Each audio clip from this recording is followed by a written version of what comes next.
On this next agenda item, unfortunately, there's been an awful lot of confusion as to what we're here to talk about.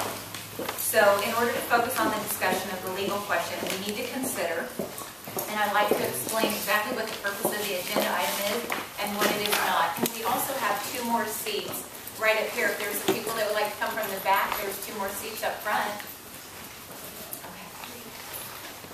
So I want to be perfectly clear that it is absolutely not whether someone can take their seat on the town council. That's not the issue that we're here for tonight. We had an election last week. That election was won decisively by Dave Wheeler. There's absolutely no question that Mr. Wheeler has a full legal right to take his seat on the council next month. Absolutely no one is arguing that he shouldn't take that seat. But because he's also the fire chief, some people have raised a legal question as to whether the law against incompatible offices would or would not make it difficult for Mr. Wheeler to hold both offices at once. We have no idea what Mr. Wheeler's final decision will be, but some people have asked whether he might potentially decide to resolve that controversy by voluntarily giving up one of those 2 positions. If he did, we have no idea what position that might be. It's Mr. Wheeler's decision and nobody else's. But there is at least the potential for a sudden vacancy on this council. We have a swearing-in ceremony in 4 weeks from now, and this council needs to know in advance how we would handle that swearing-in if there's any chance at all of a sudden vacancy. What are our legal options for filling a vacancy? We can't wait till December to find out. So the only question that we're dealing with tonight, the reason that I asked for it to be placed on the agenda is, should there be a vacancy, how do we fill it? I don't know. I'm a new mayor. I don't know what if we've been in this situation before and what we do. So I wanted to have an open session, not a closed session, but an open session, full transparency, so that the town could hear, ask questions, make public comment, and ask questions of our wonderful town attorney, because I've got some questions about what to do about a vacancy should one occur. So with that, I would appreciate everybody's public comment on that as well. And also, as part of the background for the discussion, I would also like Mr. List to share some comments he has regarding the issue. Gary? Thank you, Madam Mayor. One of the things I heard you say is that the question before us tonight was, if there was a vacancy on the council, what are the steps to fill that? Because I was in the last election, I want to be absolutely crystal clear. I am not interested in gaining my seat on the council. If a vacancy on the council arose due to this issue, I am not interested in being appointed to fill such a vacancy on a temporary basis, nor running for a seat in a special election. And I would decline a position if offered to me. I want to be clear that it's not about me, it's about the law. Thank you. Okay, so with that then, we will move to a discussion, and that is questions that we have. So I have a question that, should there be a vacancy, what is our municipal code, what do we do, and then a couple questions after you answer that one. The basic answer under California law, vacancies on the city council can be filled either by appointment or by special election. Loomis has a provision in its municipal code that says if you decide to fill by appointment, that would be a temporary position, and the town council is required to schedule call a special meeting for the next available date, which I believe would be in as early as March of next year, but I have to do the math and see whether we have 114 days between now and then. It might be as late as the June date. Mr. Yukovich is looking what he has. That isn't how we've done it before, unless this law changed. That's what we're here to talk about, because that's what I've been hearing is such conflict about what to do. Well, there's been, just briefly, thank you. I've been here a long time, and I've been involved in 2 times when there was a vacancy. The appointments were send in your application, council deliberated, cut it down to the top 2 or 3, and then selected a. That's how it's been done. Yeah, you can do that. Okay. But under your code, that position is not going to be, the appointee won't hold that position until the next regular election. It won't be a 4-year term. It'll be Right. until you can schedule a special election. Okay. But yes, but you're not required to appoint. You can either go directly to a special election, or you can appoint as an interim step until the special election is held. Okay. So then with that, I have a question. So if you could appoint, there wouldn't be 5 members on the council then, I would Correct. assume? You have 4 members making the appointment. We'd have 4 making the appointment. So then what if you have a deadlock? Well, you are required both by state law and by your ordinance to call a special election. If for some reason you are unable to settle on an appointee, the position would be vacant until the special election. Okay. Those were my questions. Gary, do you have any questions? No. Rhonda, do you have any questions? No, because I've been through this before, and we've had the question of the deadlock, and someone just has to back down, and somebody has to change their vote. That's what we did before to get someone on the council. You have to work together as a council and do it as a team. Miguel's saying he's never been picked though when that happens. Right. Okay, so, Good experience in that one. all right. Miguel, do you have any other questions of the town Thank you, attorney? ma'am. Mr. Scheer, do you have any questions of the town attorney? No, no questions. Okay, so no more questions, so I'll open it up for public comment. If any member of the public has a question, please come forward, state your name and address. That's the main idea.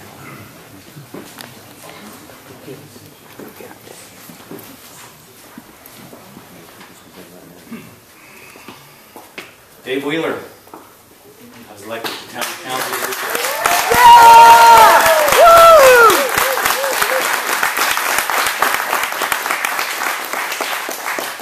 I would like to see a quick end to this discussion. From my point of view, is that Dave Wheeler will serve on the town council. The voters selected Dave Wheeler to do so. I would be disgracing the voters, the framers of our Constitution, and those servicemen who have paid the ultimate price to maintain our Constitution and our right to vote. I will be seated.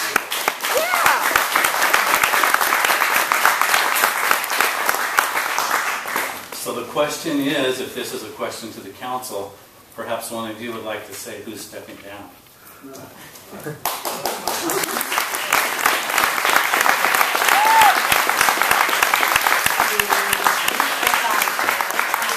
So I'll open this up for public comment, and thank you, Mr. Wheeler, appreciate that. And let's leave it at 3 minutes for comment. And with that, please go ahead and state your name and address. And if we could, hold back the applause and anything like that, just so that we can move through the agenda. Thank you. My name is John Piccone. I live right across the street from Mr. Wheeler. I have known Mr. Wheeler now for several years and found him to be a very honorable, intelligent man. And my point is tonight, I take umbrage with the fact that we're even here. I'd like to know who instigated this and for what reason. Because I think that Mr. Wheeler has enough intelligence to know his ramifications in this issue. He knows the conflict, if there's any. So I'd like to know who that person was and why. Good question. John? Excuse me. So I'm going to have to ask one more time if the town manager could please, and town attorney please step in. You're talking about displays. I understand the emotion, but it is common at council meetings to ask that people refrain from applause, boos, catcalls, cheers, whatever, just so we can move the process along. A lot of people in the room, I don't know how many of you want to speak, but if you all wanted to speak, we would be here for a very long time. But you all have a right to speak. Everybody has a right to speak, but I want everybody to enjoy their right to speak, and possibly, by the applause, maybe somebody with maybe a different opinion or same opinion. If you could, we want everybody to be encouraged to come forward in public comment. Can I get an answer to my question? Can you go ahead, please? Can we get an answer to my question from the board? The typical way these work is we accept all the public comments, turn it back to the council. Council decides whether they... But I asked the board a question, sir, and I'd like to get an answer. And once all the comments have been received, we turn it back to the council. At that time, the council either responds, directs staff, doesn't respond, but usually we collect all the comments at one time and then respond to both of those. So I assume that's the way the council would go. I'd like to give this young lady her opportunity of I am a concerned citizen from Placer County. That is my name and that is my address, and that's all anyone is required to give under the Ralph Brown Act. Am I correct, Mr. Attorney? Correct. And I want to know why the mayor is directing her son to film us. I saw you direct him, Madam Mayor. I saw what you did. It was very obvious to me because I was sitting right behind him. And you said, oh, you just made motions to him and now he's filming people who are talking. As you filmed us without our knowledge back in March, which is totally against the Brown Act. Am I right, Mr. Attorney, without our knowledge or permission?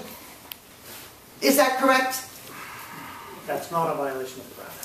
For a council member to film us without our knowledge or permission is not against the Ralph Brown Act?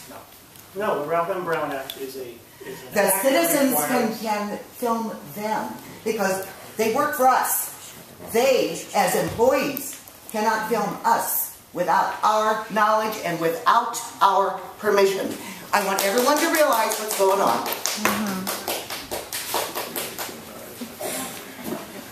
Madam Mayor and council members, I'm Ron Kester. I've had a business in Loomis for many, many years and raised 5 kids here, and they've all gone through Delaware and graduated. And you know, elections are a tough time for people. It's there's a lot of emotions associated with it. Necessarily in our system, there's a winner and there's a loser. It's the democratic system. People can disagree with the result, but the system we have produces a result. And as you said, Madam Mayor, this was a decisive win by Mr. Wheeler. There's no question about that. He got close to double the votes as Mr. List. And there's only one reasonable response that an incumbent has in a case like that. There's only one dignified response that a candidate has.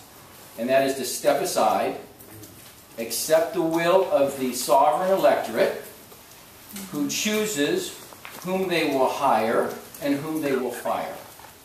And that's what the folks in Loomis have done.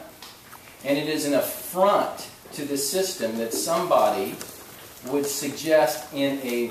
I read the open letter that you folks wrote, and it's an amazing, thoughtless opinion that somehow a civil servant can't serve on an elected board. Somehow a school teacher can't serve on a school board because a school teacher is a civil servant, or a firefighter can't serve on a fire protection board, or a member, someone who works for the Department of Public Resources, or the Health and Welfare Agency of California because they're a civil servant. They can't run for elective office and serve on the Roseville City Council. It's your attempt to obviate the elective vote, and you can't hide behind it. So there's another potential vote that the electorate has, and I'll be the first one to donate money to it, and that's a recall election. Amen. Yeah, baby! Recall it! Anybody on this council wants I'm going to have to stop the meeting. I'm sorry. I'm going to have to stop. We're going to have to take a recess. Oh, really? Oh, really? I believe we're going to need a recess. I just want I would like everybody to please take a deep breath. And the outbursts and the shouting, everybody needs a chance to be heard at the mic, and everybody needs a chance to speak. So if we need to take a recess so that we can get collected, then we need to do that. If not, I would like to ask one final time if we could please refrain from the applause.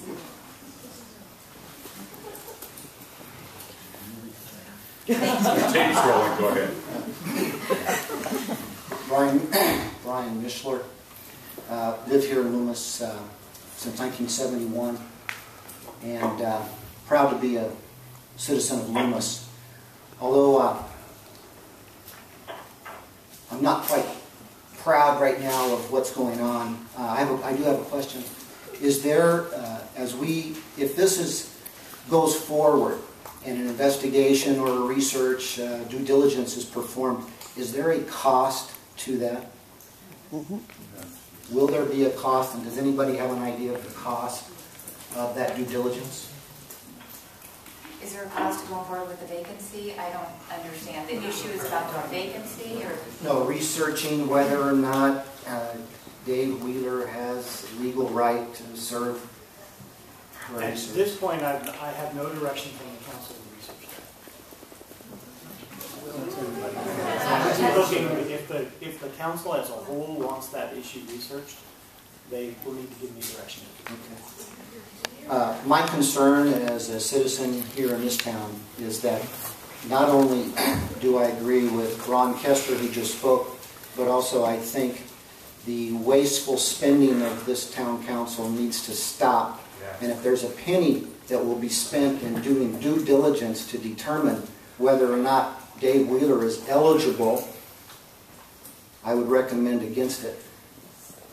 I think that this is sour grapes, to put it simply, and I would hope that this town council would be reasonable and move away from this action. Thank you. Thank you. My name is Richard Clausen. I'm a Loomis City resident. What I find, I think, most perplexing, is that somehow this council has assumed that there is a conflict, and you've already jumped the gun, to dealing with the vacancy on the council. I will tell you, I read this memo from the Public Interest Coalition, and I can only describe it, sort of a work of fiction. I mean, it is the most unbelievable document I've ever seen. The law is very specific. I'm sure council can address this. When you are elected, you are seated. If there is a conflict and someone wants to pursue that and have that resolved, there's a mechanism to go to the Attorney General and ask for that opinion.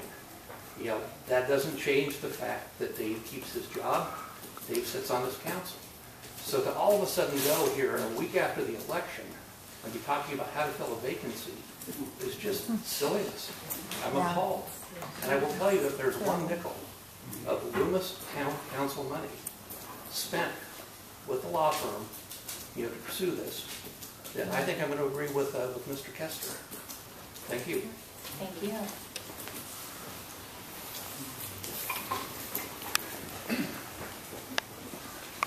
My name is Aaron Johnson, 5805 Kirk Street.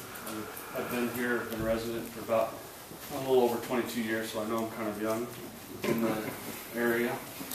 But I graduated from Del Oro, and I have boys that are going to Del Oro. And as a young man, I was taught that our votes counted for something. And in the light of, or the shadow of Veterans Day, and all those who died to give us this right to vote, and for you guys to even consider trying to take that away, is an appalling thought. And I hope that you guys are considering that you were not going that direction to try to take our vote away. Thank you.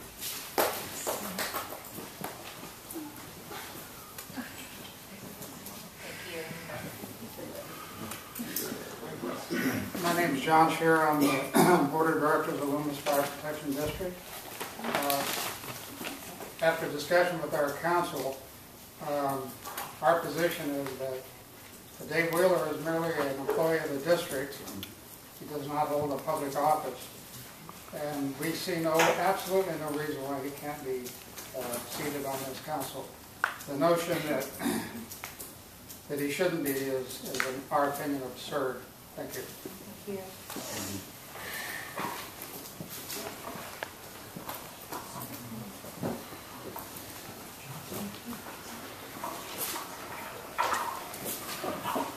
My name is Linda Kelly, and I live in the town limits of Loomis. I stand before you to ask you not to spend any of the town's money to fight the election of Dave Wheeler. If a small number of members of this community wish to spend their own money to try and get a ruling from the Attorney General, so be it, but not with any of my tax dollars. This council has a history of spending money on frivolous lawsuits and not listening to the town which they represent. This filing would be a waste of our money and should be settled out of courts. The public has spoken loud and clear that we want a change in this body of elected council members, to listen to the people who have elected them. You work for us. and represent us, not yourselves. We voted for Dave because he will listen to the public and hear all sides before making any decision. Unlike the sitting council, who seems to have minds made up no matter what the public wants. We don't need tree parks. We need to improve the parks we have. We need affordable housing. Hear me, Walt Shearer and Sandra, affordable housing, not low-cost Section 8 apartments. I said affordable housing. We need business back in our downtown. We don't need a study to tell us we can't afford any V lanes. We need smooth paved roads that are safe and drivable. We need safe walking paths for children to get to school, not a downtown skate park. The only money I would be more than happy to spend from our tax dollars would be to recall Walt Shearer and Mayor Calvert. Why, you ask? Because then we could replace them with people like Dave Wheeler, who will listen and serve the people of the town of Loomis with the respect and dignity office deserves. Thank you. Thank you. Is there any other member of the public that would like to speak? Just a moment. She stepped forward first. Sorry. She had a long way to go. She came from the back of the room. One of the longest walks I've ever made. I'm a very patriotic person, and I'm going to tell you why. I have a complicated family. I was adopted, but my biological father served in the Army in World War II. He received a Purple Heart because of injury. My adopted father served in World War II. Fortunately, was not injured. I had two brothers who served in Vietnam, one of which was in the Marines. His best friend died in his arms. Why did that person die? For our right to vote and for our voice to be heard. This is an insult to the sacrifices that my flesh and blood gave. How dare our community, our council, even consider this action? Let's honor those who give so that our voices can be heard. If our voices are shut down in this election, we are telling those that have sacrificed dearly for us that their sacrifice was worthless. Thank you very much. Thank you. Town Attorney, action. Is there an action before us? I'm aware of right now. Concerned citizen, Placer County. I have watched you guys for quite some time now. You do not listen to we the people. We the people spoke loud and clear in this election. And I have got the email today of the letter that was sent to Dave Wheeler with all of your reasons of why he shouldn't be seated. This is ridiculous. We the people soundly, by large number, put Mr. Wheeler in office. We are tired of your personal agendas being more important than we the people. Stop it. Stop it now and quit disgracing every person in this room and the people that couldn't even come down here tonight for other reasons. You are a disgrace to this community, and I am behind recalling you, Madam Mayor.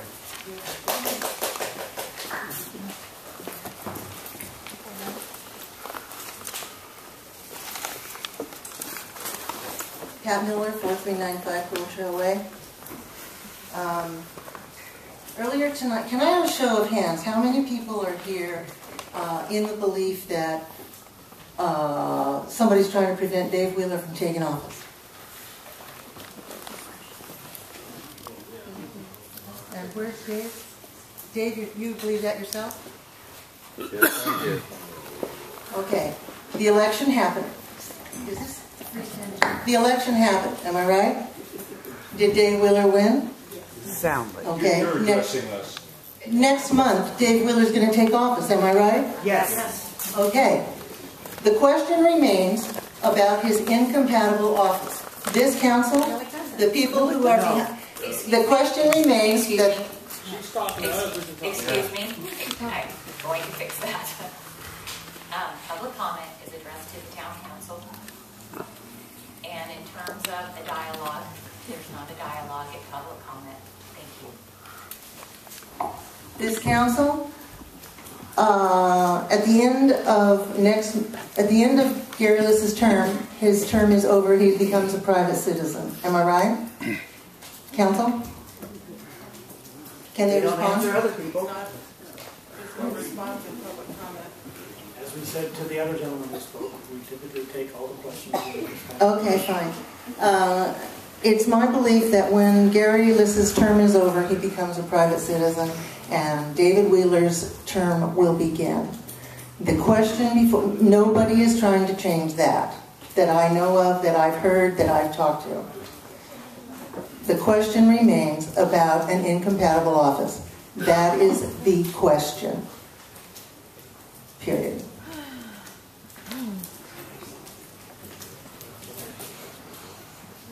Thank you. Is there anybody else that would like to speak? Please come forward.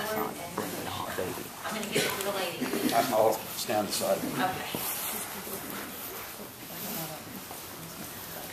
As far as folks not wanting to spend any money on this research about the incompatible office issue, according to the Loomis Town Council, the Loomis News article dated Thursday, November the 8th, at the very bottom of the article, it says, according to Roger Carroll, Town Treasurer, the town's attorney bill for October reports 2.8 hours work totaling $816.50 for Loomis Fire Protection District incompatible office research.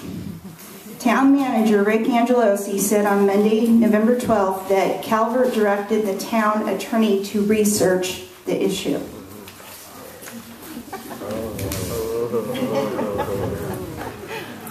And I also read that open letter, and I did my own research, and I would also agree that a lot of the things that were written in that open letter were halfway explained cases. I have several cases that I went to the Attorney General's webpage and looked up opinions, because I was involved in something like this when term limits went to a vote.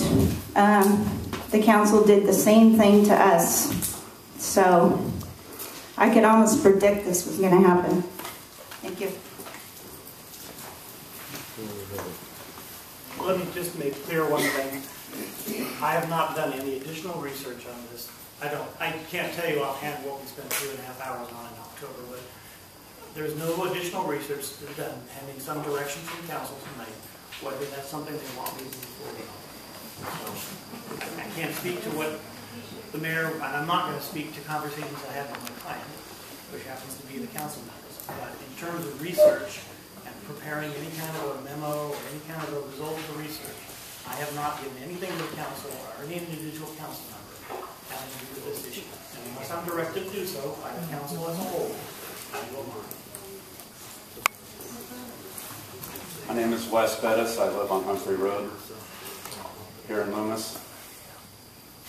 I was just wondering why this was an agenda item, or why we were looking at filling a seat, the possibilities of filling a seat, if there's not a motion been brought forward about a vacancy. It's just kind of confusing to me.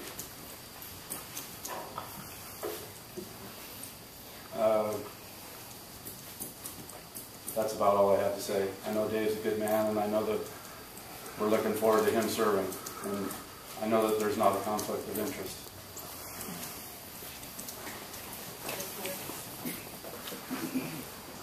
Any other member of the public would like to come forward?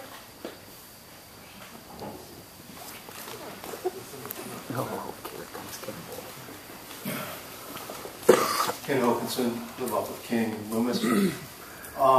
I don't know Mr. Wheeler, but I read the newspaper, pay attention to election results, and it's pretty clear he won the election and he deserves to be seated. One question that hasn't been asked that prompted me to step up is, assume that he wasn't allowed to take a seat, and assume you had to have a special election, how much would that cost? We have a well-qualified candidate. How much is the city council going to have to spend on a special election if he isn't allowed to take a seat? I'd appreciate an answer. Thank you.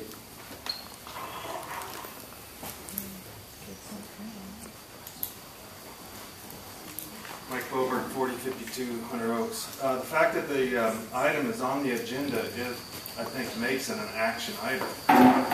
So once this public comment gets done, you can take any action you want because it's on the agenda, right?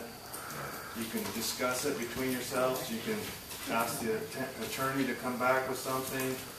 Talk to the town manager for an opinion. Ask the accountant to figure out what kind of costs are involved, or if you have the money. I mean, there can be some action taken tonight, I believe, because it's been posted and it's on the agenda. So hopefully you listen to what people have said and you act the right way. Thanks. Pat Burkeville, Loomis. Mayor, I appreciate your patience with this and bringing this to open session. I can't imagine everybody not being able to be a part of this. So, regardless whether you agree with her or not, give her good kudos for that. But my question is, who are these public interest coalition? They don't have my public interest in mind. I don't know. Is there a list of names or somebody that can put forth a list of names that these people are? I understand if you go on the website, unless you sign up for it, it doesn't let you on. So I don't know. I've never heard of them. Is there anybody else that would like to speak on the topic?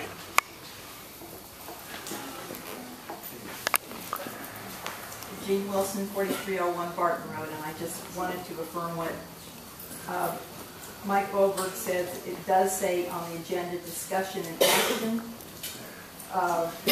However, when you go to try to read the staff report, there was no staff report for this for the public to have any idea whatsoever what the discussion or possible action was. So that was not very helpful to people that might want to know what actions you have in mind.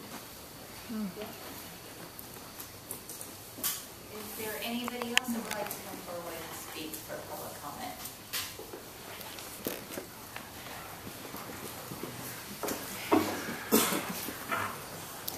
My name is Bill Branch, and unlike some others, I don't mind telling you my name. I live on Wells Avenue, inside the town limits of Loomis. There's been an awful lot of talk tonight about the sacrifices that were made by men in service. I too have enormous respect for them, but I think I have a right to speak too.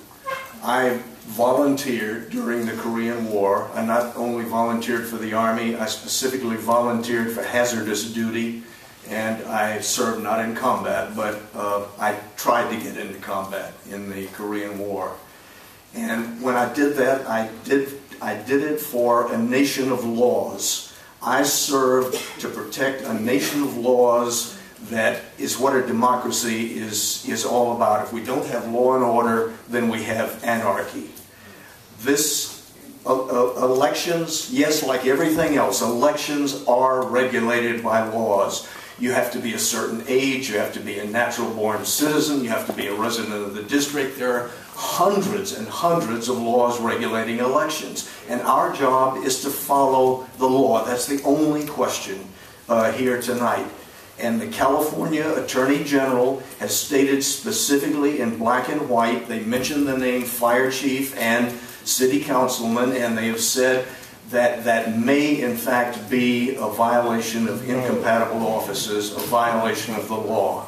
If we don't like the law, we get the law changed, but we don't ignore the law, and we don't show contempt toward the law. Our elections are regulated by laws, and that's one of the main things that separates us from banana republics. If you don't like following election laws, I can give you some great countries you can go to that elections mean nothing because they don't follow the law. Nobody is saying, as has been said over and over, nobody is saying that Mr. Wheeler can't take his seat. He has every right in the world to take the seat. But he must follow the law like the rest of us. Mr. Wheeler's job is enforcing the law. As fire chief, fire codes, he enforces them. The folks in this room, most of them make a big issue of being law and order people. More power to them. We need law and order. Well, folks, this is when it comes down to the money, the money on the spot. If you're law and order, follow the law. If the law says that it's illegal, then it's illegal. If you can find where the law doesn't say that, then Mr. Wheeler has every right to hold both offices. None of us care which seat he holds. But we have absolutely got to follow the law. It is only a question of the law. And every American citizen has a natural born, not just a right, but an obligation to ensure that the laws are followed. And I don't think anybody in this room will argue to the contrary. Thank you. I filled out a form, I'll tell you who I am anyway. I'm Hazel Heinlein. Oh, is this on? Okay. I'm Hazel Heinlein, I live on Barker Road. You've got the number somewhere. And I wasn't going to speak tonight because there are so many more eloquent speakers than me in the audience here. But I just have to respond to my old neighbor, Bill. Sometimes he forgets and kind of gets back to when he was a reporter and used inflammatory words and things to get our attention. But I read that thing too, and there wasn't any meat in it of saying there was any illegal thing with Dave. There's mays and mights and shalls. And I feel if the opposition doesn't agree with him serving or thinking there's a problem, then they need to get their own attorney and go find out. Don't use our taxpayer dollars. That's all I'm asking, is that you don't use our taxpayer dollars to do this. And do not use the council as a platform to deal with it. If we did that, we'd be dealing with every single situation that goes on in this town, because everybody would think we could come down to the council and deal with it for us. So please, keep that in mind.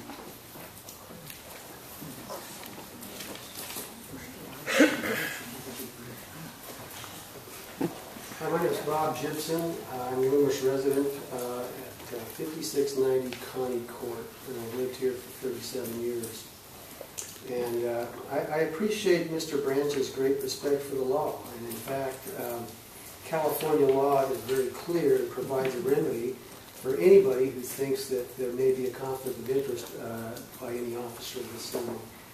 And the law provides that a group, a private group or a private citizen can go through the Attorney General and seek permission to file what is called a quo warranto lawsuit to make a determination whether there's a conflict of interest and a violation of the incompatibility laws. There's nothing for the town of Loomis to do in this regard. A private citizen can do that. They can file a lawsuit with the permission and supervision of the Attorney General using their own funds. There's nothing that the town of Loomis needs to do. There's no presumption that there's a conflict of interest in this case. I've read the open letter, frankly, and I've done some research on it myself. I've read the opinions that were cited in there. They are misrepresented in that letter. The Attorney General has never, in black and white or any other color, made the decision, the opinion that there's an incompatibility in a case like this one. An Attorney General opinion, by the way, is nothing more than an opinion. It's not binding on anybody. It's not binding on this council or the town or any member of a council. All that the law provides is that a private citizen can go through the Attorney General, file a private lawsuit, and if they win that using their own funds, then there would be a remedy. And that's all this council needs to know, and there's nothing for the council to do. It's obviously a transparent attempt to undo what was done in the election.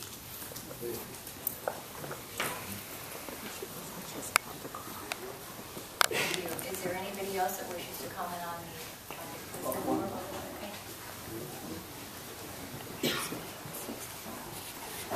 Good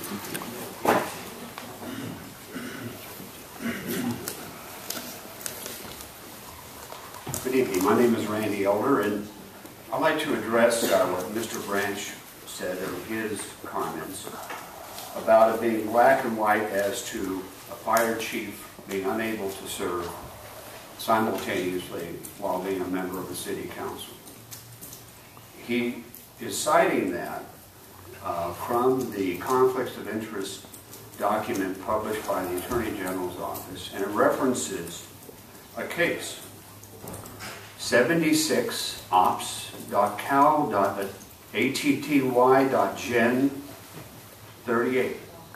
And if you trace that back in the Attorney General's website, it refers to opinion number 93111, dated March 23rd, 1993. It involves the city of Hesperia, California.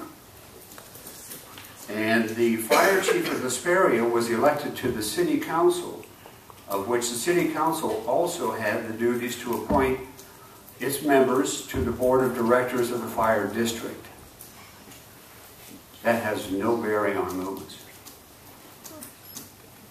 Chief Wheeler is a part-time chief. He's an employee of the Loomis Fire District, an independent fire district that has no overlapping duties with the town of Loomis. The town of Loomis has no overlapping responsibilities regarding audit, removal from office, or any of situations like that. For Mr. Branch to quote this as being black and white simply is not true. I do appreciate the civic lesson he gave us tonight, and that's very honorable. Appreciate that, Bill. But by the same token, if you're going to hang your hat on this opinion from 1993, it's not going anywhere. And anybody wants to go ahead and proceed with the complaint to the Attorney General, I recommend they do it with their own money, because I can guarantee you the majority of the citizens in the town of Loomis will not support that. Do we have anybody else that would like to come forward?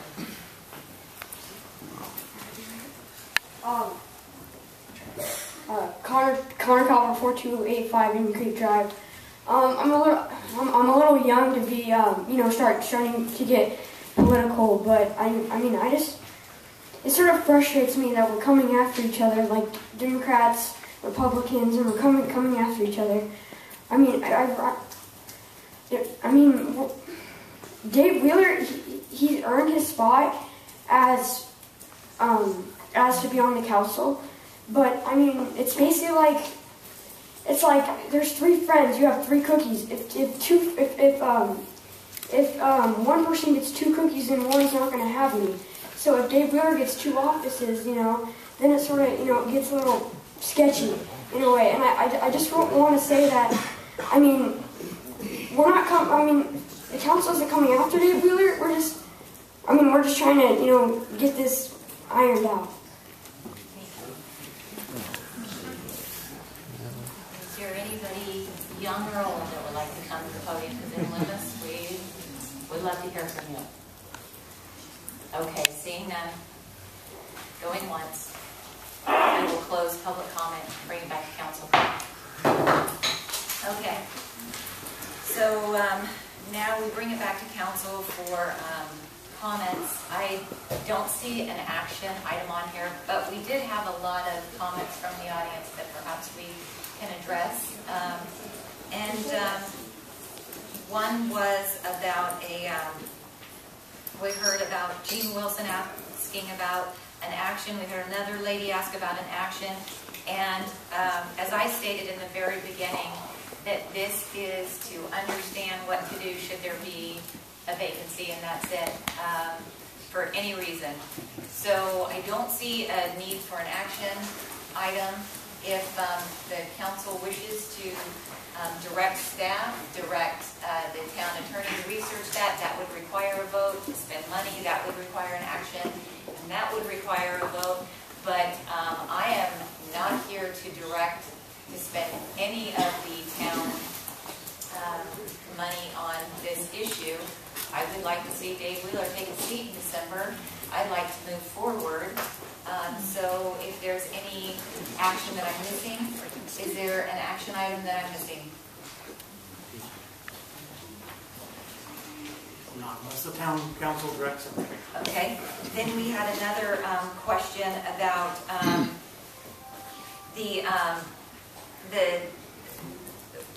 and I have to agree with Bob Gibson, I think it was, that you can file a quo warranto. We know that all too well, and agree that that is the right course of action. That this is not for the wherever Mr. Gibson's sitting. This is not for the town council to decide whether or not this is an incompatible office. That's not what's before us tonight. So that's not an action item either. So I'd like to see if there's any other comments from the council, or if there's any action any other council member would like to take. And I'd like to start with Ms. Morales, if you have anything. I see that this was just not something that needed to even be on the council tonight. The public spoke in the election, and there was no one thought there was a conflict of interest. We need a fire chief. We have a separate fire district. We don't interact with them. In the 20 years that I sat on this council, I can't remember ever having any dealings with the fire department that included us. They do plan checks for the fire department through the county. The county pays them. The money comes through Loomis. To me, that's not a conflict of interest. I don't see a conflict. I think this is a waste of everybody's time to come out and get angry and worked up over this. It was a non-issue in my book, and I think we should just go on and see Mr. Wheeler at the next meeting and move on with the business of the town. Mr. Liss? I agree with people that have said that there's no issue here about seating Mr. Wheeler, and I think there's no action for the town to proceed with. The town should not be spending money on this, and I would favor just receiving and filing the discussion. Okay. Mr. Yukovich? Yeah, first I'd like to clarify something. Most of you out there think that we're all on the council and we all decide this collectively, and that's not true. So my first question is, who put this on the agenda? Because it was a last minute thing. So I'd like to ask our town manager. The request was by the mayor to place this on the agenda. Please. Thank you. It's fairly common for most communities after an election to discuss the election results before the seating of the next council. So it was nothing unusual to have that discussion. And I think it is providing some clarity. Well, I'd like to point out we've never done this before. For 3 terms that I've been after the election, there's never been a discussion, and then in December the new person is appointed, just like Cassandra and Gary and other people. So this was a little bit unusual for our town.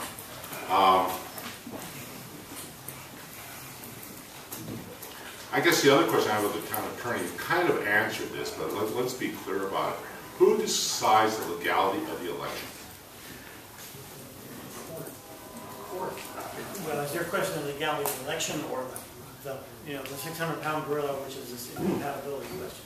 If somebody, because I know of a elected official that is in Congress that did not live within his district, so but nobody questioned that. So the gentleman who spoke at the end is absolutely correct. The action is a quo warranto action. The procedure that's laid out in the government code probably is private citizens can request that the Attorney General consider pursuing that, and the AG would either decide to pursue it on his or her own, would give leave to the private citizen to file an action in quo warranto, or would deny leave to file. And I believe the Attorney General does have the authority to say, no, you're not allowed to pursue this. Usually that result comes up when the question has been raised close to the end of the term, and the AG concludes that as a matter of economy, it makes no sense to litigate an issue when you're very close to the end of the term. My question, I guess, is it, in your opinion, is the responsibility of the town council of the town of Loomis to determine whether or not Dave Wheeler is eligible to be seated? No. Okay, thank you very much. Mr. Scheer? Oh, hi. You're I'm sorry I can't be there tonight. I supervise fraud investigations for a state agency, and I found somebody who took $32 million from the people of California. I'm down here trying to get it back. So, otherwise I'd love to be there. We go through a healing process after every election, and I'm looking forward to seeing the town go through that. Next month, if Dave decides that he's going to take that seat, he's going to take that seat, and I look forward to working with him to help him serve the people of Loomis to the best that he can. I have also had to sign incompatibility in public office statements when I've worked for the State Controller's Office, recognizing when there is a incompatibility in the office that I was serving in. So I know that it's out there, and something the town obviously had to look into. So having asked the attorney what the responsibility is, I'm happy with, I'm pleased with what he said. It's up to Dave to make his decision, and that's going to be his decision. And if he chooses to seek, we will see it. And I don't see any need to spend any money on any issues. So I look forward to serving with him for the next at least 2 years, and working with him to help him serve the people of Loomis who elected him. That's all I have. Thanks. Thank you. And to McGill's point earlier, I remember a couple years ago after the election, there were some issues raised to term limits that we had to take a look at too. There's always something after an election, is my memory, that we had to take a look at. So I know that there was an issue raised about you and Walt being able to be sworn in as well, and that we all took a look at that too. And I know we took public comment, and I'm sure Ms. Coupler can recall this. And you know, it's just there's questions that arise from an election and from a measure that was on the ballot as well. And I think it's, again, to have it open session, 100% transparent, so that the public can take part, the public can ask questions, and the public can get answers. That was the intention, so that if there is, should there be, we hit the ground running in December and we know which direction we're going. From what I've heard tonight, we're going to hit the ground running. And I'd like to personally congratulate Mr. Wheeler, and I would also like to congratulate you, Rhonda, on another term. So congratulations, Rhonda. And congratulations, Dave. And I mean that.